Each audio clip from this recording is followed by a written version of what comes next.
Paper 177. Wednesday, the Rest Day.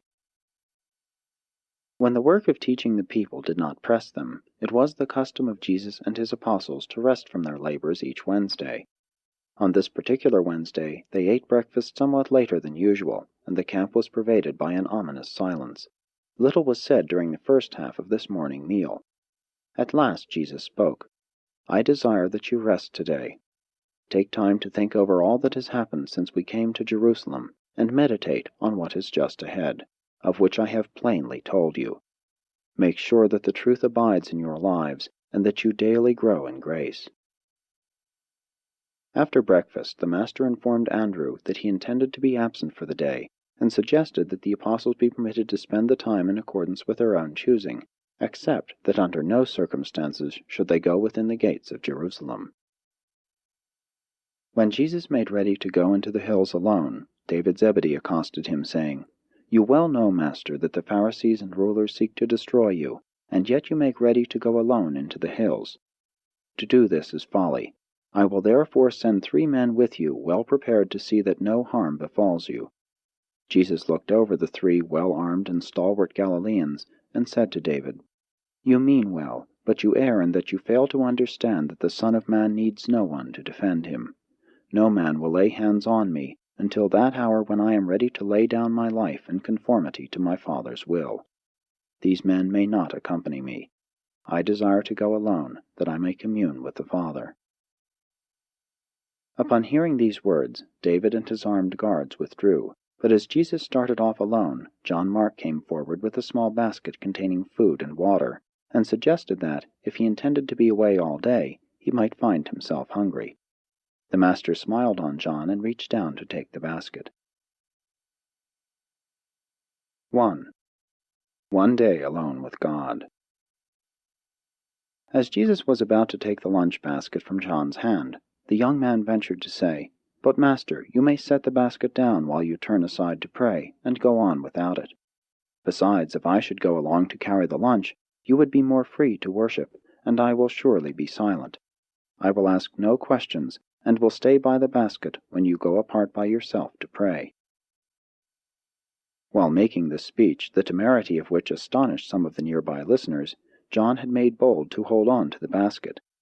There they stood, both John and Jesus holding the basket. Presently the Master let go and, looking down on the lad, said, "Since with all your heart you crave to go with me, it shall not be denied you.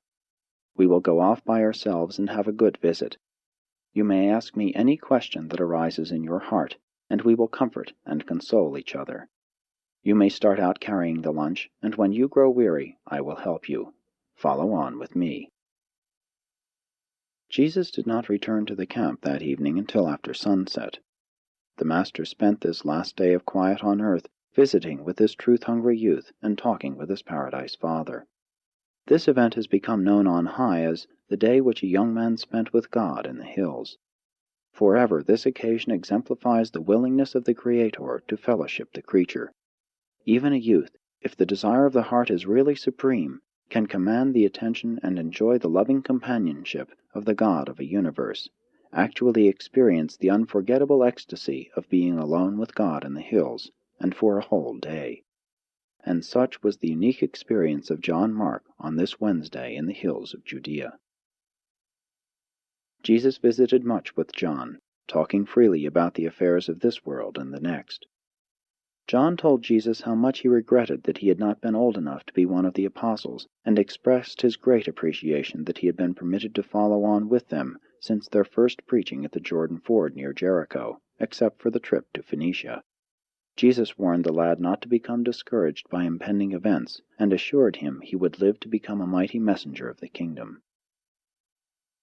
John Mark was thrilled by the memory of this day with Jesus in the hills, but he never forgot the Master's final admonition, spoken just as they were about to return to the Gethsemane camp, when he said, "Well, John, we have had a good visit, a real day of rest, but see to it that you tell no man the things which I told you." And John Mark never did reveal anything that transpired on this day which he spent with Jesus in the hills. Throughout the few remaining hours of Jesus' earth life, John Mark never permitted the Master for long to get out of his sight. Always was the lad hiding nearby. He slept only when Jesus slept. 2. Early Home Life. In the course of this day's visiting with John Mark, Jesus spent considerable time comparing their early childhood and later boyhood experiences. Although John's parents possessed more of this world's goods than had Jesus' parents, there was much experience in their boyhood which was very similar. Jesus said many things which helped John better to understand his parents and other members of his family. When the lad asked the Master how he could know that he would turn out to be a mighty messenger of the kingdom, Jesus said, "I know you will prove loyal to the gospel of the kingdom, because I can depend upon your present faith and love when these qualities are grounded upon such an early training as has been your portion at home. You are the product of a home where the parents bear each other a sincere affection, and therefore you have not been overloved so as injuriously to exalt your concept of self-importance. Neither has your personality suffered distortion in consequence of your parents' loveless maneuvering for your confidence and loyalty, the one against the other. You have enjoyed that parental love which ensures laudable self-confidence and which fosters normal feelings of security. But you have also been fortunate in that your parents possessed wisdom as well as love, and it was wisdom which led them to withhold most forms of indulgence and many luxuries which wealth can buy, while they sent you to the synagogue school along with your neighborhood playfellows, and they also encouraged you to learn how to live in this world by permitting you to have original experience. You came over to the Jordan, where we preached and John's disciples baptized, with your young friend Amos. Both of you desired to go with us. When you returned to Jerusalem, your parents consented. Amos's parents refused. They loved their son so much that they denied him the blessed experience which you have had, even such as you this day enjoy. By running away from home, Amos could have joined us, but in so doing he would have wounded love and sacrificed loyalty. Even if such a course had been wise, it would have been a terrible price to pay for experience, independence, and liberty. Wise parents such as yours see to it that their children do not have to wound love or stifle loyalty in order to develop independence and enjoy invigorating liberty when they have grown up to your age. Love, John, is the supreme reality of the universe when bestowed by all wise beings, but it is a dangerous and oftentimes semi-selfish trait as it is manifested in the experience of mortal parents. When you get married and have children of your own to rear, make sure that your love is admonished by wisdom and guided by intelligence. Your young friend Amos believes this gospel of the kingdom just as much as you, but I cannot fully depend upon him. I am not certain about what he will do in the years to come. His early home life was not such as would produce a wholly dependable person. Amos is too much like one of the apostles who failed to enjoy a normal, loving, and wise home training. Your whole afterlife will be more happy and dependable because you spent your first 8 years in a normal and well-regulated home. You possess a strong and well-knit character because you grew up in a home where love prevailed and wisdom reigned. Such a childhood training produces a type of loyalty which assures me that you will go through with the course you have begun. For more than an hour, Jesus and John continued this discussion of home life. The Master went on to explain to John how a child is wholly dependent on his parents and the associated home life for all his early concepts of everything intellectual, social, moral, and even spiritual, since the family represents to the young child all that he can first know of either human or divine relationships. The child must derive his first impressions of the universe from the mother's care. He is wholly dependent on the earthly father for his first ideas of the heavenly Father. The child's subsequent life is made happy or unhappy, easy or difficult, in accordance with his early mental and emotional life, conditioned by these social and spiritual relationships of the home. A human being's entire afterlife is enormously influenced by what happens during the first few years of existence. It is our sincere belief that the gospel of Jesus' teaching, founded as it is on the father-child relationship, can hardly enjoy a worldwide acceptance until such a time as the home life of the modern civilized peoples embraces more of love and more of wisdom.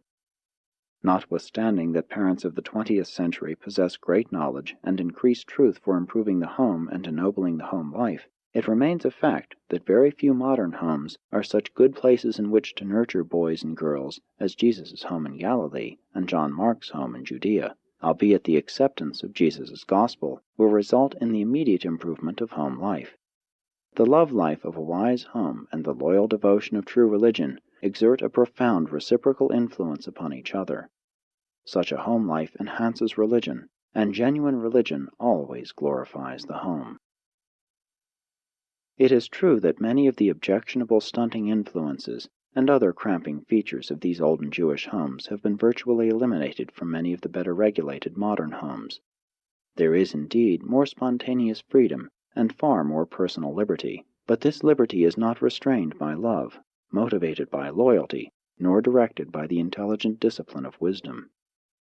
As long as we teach the child to pray, "Our Father who is in heaven," a tremendous responsibility rests upon all earthly fathers so to live and order their homes that the word Father becomes worthily enshrined in the minds and hearts of all growing children. 3. The day at camp. The apostles spent most of this day walking about on Mount Olivet and visiting with the disciples who were encamped with them, but early in the afternoon they became very desirous of seeing Jesus return.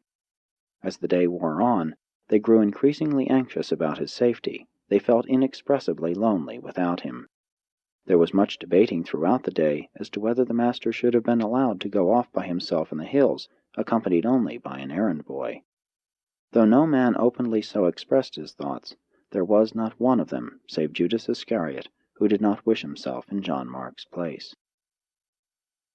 It was about mid-afternoon when Nathanael made his speech on supreme desire to about half a dozen of the apostles and his many disciples, the ending of which was, "What is wrong with most of us is that we are only half-hearted. We fail to love the Master as he loves us. If we had all wanted to go with him as much as John Mark did, he would surely have taken us all. We stood by while the lad approached the Master and offered him the basket, but when the Master took hold of it, the lad would not let go. And so the Master left us here while he went off to the hills with basket, boy, and all." About 4 o'clock, runners came to David Zebedee, bringing him word from his mother at Bethsaida and from Jesus' mother. Several days previously, David had made up his mind that the chief priests and rulers were going to kill Jesus. David knew they were determined to destroy the Master, and he was about convinced that Jesus would neither exert his divine power to save himself, nor permit his followers to employ force in his defense. Having reached these conclusions, he lost no time in dispatching a messenger to his mother, urging her to come at once to Jerusalem, and to bring Mary the mother of Jesus, and every member of his family. David's mother did as her son requested, and now the runners came back to David bringing the word that his mother and Jesus' entire family were on the way to Jerusalem and should arrive some time late on the following day, or very early the next morning. Since David did this on his own initiative, he thought it wise to keep the matter to himself. He told no one, therefore, that Jesus' family was on the way to Jerusalem. Shortly after noon, more than 20 of the Greeks who had met with Jesus and the 12 at the home of Joseph of Arimathea arrived at the camp, and Peter and John spent several hours in conference with them. These Greeks, at least some of them, were well advanced in the knowledge of the kingdom, having been instructed by Rodan at Alexandria. That evening, after returning to the camp, Jesus visited with the Greeks, and had it not been that such a course would have greatly disturbed his apostles and many of his leading disciples, he would have ordained these 20 Greeks, even as he had the 70. While all of this was going on at the camp, in Jerusalem the chief priests and elders were amazed that Jesus did not return to address the multitudes. True, the day before, when he left the temple, he had said, "I leave your house to you desolate." But they could not understand why he would be willing to forego the great advantage which he had built up in the friendly attitude of the crowds. While they feared he would stir up a tumult among the people, the Master's last words to the multitude had been an exhortation to conform in every reasonable manner with the authority of those who sit in Moses' seat. But it was a very busy day in the city, as they simultaneously prepared for the Passover and perfected their plans for destroying Jesus. Not many people came to the camp, for its establishment had been kept a well-guarded secret by all who knew that Jesus was expecting to stay there in place of going out to Bethany every night. 4. Judas and the chief priests. Shortly after Jesus and John Mark left the camp, Judas Iscariot disappeared from among his brethren, not returning until late in the afternoon. This confused and discontented apostle, notwithstanding his master's specific request to refrain from entering Jerusalem, went in haste to keep his appointment with Jesus' enemies at the home of Caiaphas the high priest. This was an informal meeting of the Sanhedrin, which had been appointed for shortly after 10 o'clock that morning. This meeting was called to discuss the nature of the charges which should be lodged against Jesus, and to decide upon the procedure to be employed in bringing him before the Roman authorities for the purpose of securing the necessary civil confirmation of the death sentence which they had already passed upon him. On the preceding day, Judas had disclosed to some of his relatives and to certain Sadducean friends of his father's family that he had reached the conclusion that, while Jesus was a well-meaning dreamer and idealist, he was not the expected deliverer of Israel. Judas stated that he would very much like to find some way of withdrawing gracefully from the whole movement. His friends flatteringly assured him that his withdrawal would be hailed by the Jewish rulers as a great event, and that nothing would be too good for him. They led him to believe that he would forthwith receive high honors from the Sanhedrin, and that he would at last be in a position to erase the stigma of his well-meant but unfortunate association with untaught Galileans. Judas could not quite believe that the mighty works of the Master had been wrought by the power of the Prince of Devils, but he was now fully convinced that Jesus would not exert his power in self-aggrandizement.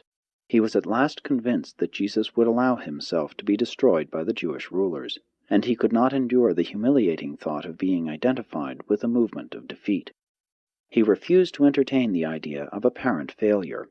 He thoroughly understood the sturdy character of his Master and the keenness of that majestic and merciful mind, yet he derived pleasure from even the partial entertainment of the suggestion of one of his relatives that Jesus, while he was a well-meaning fanatic, was probably not really sound of mind, that he had always appeared to be a strange and misunderstood person. And now, as never before, Judas found himself becoming strangely resentful that Jesus had never assigned him a position of greater honor. All along he had appreciated the honor of being the apostolic treasurer, but now he began to feel that he was not appreciated, that his abilities were unrecognized. He was suddenly overcome with indignation that Peter, James, and John should have been honored with close association with Jesus, and at this time, when he was on the way to the high priest's home, he was bent on getting even with Peter, James, and John more than he was concerned with any thought of betraying Jesus. But over and above all, just then, a new and dominating thought began to occupy the forefront of his conscious mind. He had set out to get honor for himself, and if this could be secured simultaneously with getting even with those who had contributed to the greatest disappointment of his life, all the better. He was seized with a terrible conspiracy of confusion, pride, desperation, and determination. And so it must be plain that it was not for money that Judas was then on his way to the home of Caiaphas to arrange for the betrayal of Jesus. As Judas approached the home of Caiaphas, he arrived at the final decision to abandon Jesus and his fellow apostles, and having thus made up his mind to desert the cause of the kingdom of heaven, he was determined to secure for himself as much as possible of that honor and glory which he had thought would sometime be his when he first identified himself with Jesus and the new gospel of the kingdom. All of the apostles once shared this ambition with Judas, but as time passed, they learned to admire truth and to love Jesus, at least more than did Judas. The traitor was presented to Caiaphas and the Jewish rulers by his cousin, who explained that Judas, having discovered his mistake in allowing himself to be misled by the subtle teaching of Jesus, had arrived at the place where he wished to make public and formal renunciation of his association with the Galilean, and at the same time to ask for reinstatement in the confidence and fellowship of his Judean brethren. This spokesman for Judas went on to explain that Judas recognized it would be best for the peace of Israel if Jesus should be taken into custody, and that, as evidence of his sorrow in having participated in such a movement of error, and as proof of his sincerity in now returning to the teachings of Moses, he had come to offer himself to the Sanhedrin as one who could so arrange with the captain holding the orders for Jesus' arrest that he could be taken into custody quietly, thus avoiding any danger of stirring up the multitudes or the necessity of postponing his arrest until after the Passover. When his cousin had finished speaking, he presented Judas, who, stepping forward near the high priest, said, "All that my cousin has promised I will do, but what are you willing to give me for this service?" Judas did not seem to discern the look of disdain and even disgust that came over the face of the hard-hearted and vainglorious Caiaphas. His heart was too much set on self-glory and the craving for the satisfaction of self-exaltation. And then Caiaphas looked down upon the betrayer while he said, "Judas, you go to the captain of the guard and arrange with that officer to bring your master to us either tonight or tomorrow night, and when he has been delivered by you into our hands, you shall receive your reward for this service." When Judas heard this, he went forth from the presence of the chief priests and rulers, and took counsel with the captain of the temple guards as to the manner in which Jesus was to be apprehended. Judas knew that Jesus was then absent from the camp, and had no idea when he would return that evening, and so they agreed among themselves to arrest Jesus the next evening, Thursday, after the people of Jerusalem and all of the visiting pilgrims had retired for the night. Judas returned to his associates at the camp intoxicated with thoughts of grandeur and glory such as he had not had for many a day. He had enlisted with Jesus hoping some day to become a great man in the new kingdom. He at last realized that there was to be no new kingdom such as he had anticipated. But he rejoiced in being so sagacious as to trade off his disappointment in failing to achieve glory in an anticipated new kingdom for the immediate realization of honor and reward in the old order, which he now believed would survive, and which he was certain would destroy Jesus and all that he stood for. In its last motive of conscious intention, Judas's betrayal of Jesus was the cowardly act of a selfish deserter whose only thought was his own safety and glorification, no matter what might be the results of his conduct upon his master and upon his former associates. But it was ever just that way. Judas had long been engaged in this deliberate, persistent, selfish, and vengeful consciousness of progressively building up in his mind and entertaining in his heart these hateful and evil desires of revenge and disloyalty. Jesus loved and trusted Judas, even as he loved and trusted the other apostles, but Judas failed to develop loyal trust and to experience wholehearted love in return. And how dangerous ambition can be when it is once wholly wedded to self-seeking and supremely motivated by sullen and long-suppressed vengeance. What a crushing thing is disappointment in the lives of those foolish persons who, in fastening their gaze on the shadowy and evanescent allurements of time, become blinded to the higher and more real achievements of the everlasting attainments of the eternal worlds of divine values and true spiritual realities. Judas craved worldly honor in his mind, and grew to love this desire with his whole heart. The other apostles likewise craved this same worldly honor in their minds, but with their hearts they loved Jesus and were doing their best to learn to love the truths which he taught them. Judas did not realize it at this time, but he had been a subconscious critic of Jesus ever since John the Baptist was beheaded by Herod. Deep down in his heart, Judas always resented the fact that Jesus did not save John. You should not forget that Judas had been a disciple of John before he became a follower of Jesus. And all these accumulations of human resentment and bitter disappointment which Judas had laid by in his soul in habiliments of hate were now well organized in his subconscious mind and ready to spring up to engulf him when he once dared to separate himself from the supporting influence of his brethren, while at the same time exposing himself to the clever insinuations and subtle ridicule of the enemies of Jesus. Every time Judas allowed his hopes to soar high and Jesus would do or say something to dash them to pieces, there was always left in Judas's heart a scar of bitter resentment, and as these scars multiplied, presently that heart, so often wounded, lost all real affection for the one who had inflicted this distasteful experience upon a well-intentioned but cowardly and self-centered personality. Judas did not realize it, but he was a coward. Accordingly, was he always inclined to assign to Jesus cowardice as the motive which led him so often to refuse to grasp for power or glory when they were apparently within his easy reach. And every mortal man knows full well how love, even when once genuine, can, through disappointment, jealousy, and long-continued resentment, be eventually turned into actual hate. At last the chief priests and elders could breathe easily for a few hours. They would not have to arrest Jesus in public, and the securing of Judas as a traitorous ally ensured that Jesus would not escape from their jurisdiction as he had so many times in the past. 5. The last social hour.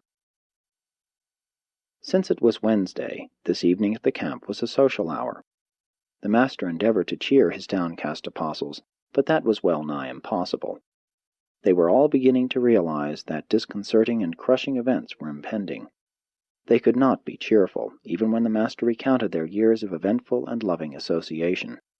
Jesus made careful inquiry about the families of all of the apostles and, looking over to David Zebedee, asked if anyone had heard recently from his mother, his youngest sister, or other members of his family.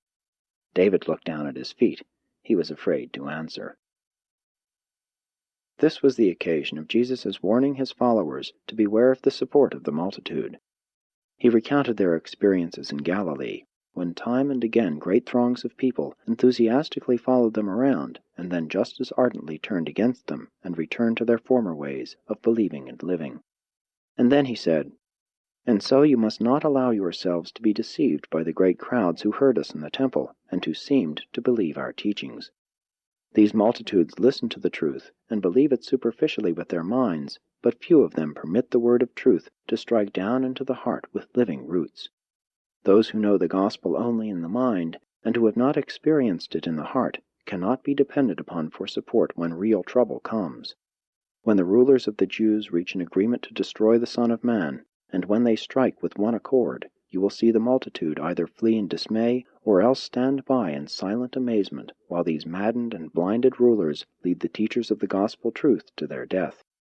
And then, when adversity and persecution descend upon you, still others who you think love the truth will be scattered, and some will renounce the gospel and desert you.